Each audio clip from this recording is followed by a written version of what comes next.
நண்பர்களே, கன்னியாகுமரி மாவட்டத்தின் மணவாளக்குறிச்சிக்கு அருகில் உள்ள அருள்மிகு மண்டைக்காடு பகவதி அம்மன் கோயிலின் வரலாற்றைத் தெரியுமா? ஒருமுறை ஒரு முனிவர் ஸ்ரீசக்கரம் பிரதிஷ்டை செய்து தவம் செய்தார்.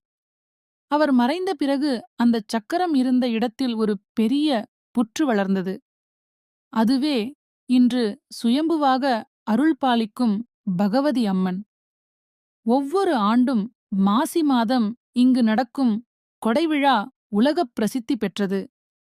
கேரளா மற்றும் தமிழகத்தின் பல்வேறு பகுதிகளில் இருந்து லட்சக்கணக்கான பெண் பக்தர்கள் 41 நாட்கள் கடும் விரதம் இருந்து தலையில் இருமுடி சுமந்து வந்து அம்மனை தரிசிப்பார்கள்.